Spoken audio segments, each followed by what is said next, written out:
কি হইছে আম্মা? দরকার হলে আলমারি আরেকটা কিনা দিব। কাজল আরিফিন অমির পরিচালনায় বিদেশ নাটকে থাকছেন বাংলা সিনেমার সেরা জুটি ওমর সানি ও মৌসুমী। হ্যাঁ, ঠিকই শুনেছেন, তারা ফিজিক্যালি না থাকলেও তাদের নাম বিদেশ নাটকে ব্যবহার করেছেন কাজল আরিফিন অমি। এই দুটি চরিত্রে অভিনয় করবেন জিয়াউল হক পলাশ ও ফারসা ইভানা। বিদেশ নাটকে দেখানো হবে তাদের বিয়ে। দর্শক, আপনারা হয়তো পলাশ ও ইভাকে অনেক নাটকেই দেখেছেন, যেমন গুড বাস, ব্যাড বাস ও ব্যাচেলর পয়েন্ট। কিন্তু এইসব নাটকে হয়েছে প্রেম প্রেম খেলা। এইবার এই প্রেম থেকে বিদেশ নাটকে নতুন মোড় আনতে যাচ্ছেন নির্মাতা অমি।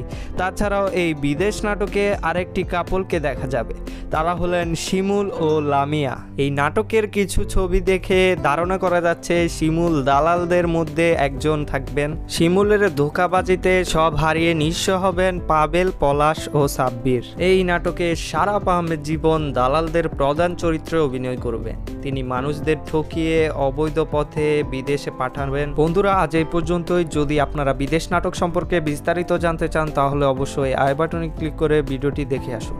ভিডিও ভালো লাগলে লাইক, কমেন্ট, শেয়ার করবেন আর অবশ্যই চ্যানেলটি সাবস্ক্রাইব করে পাশে থাকবেন।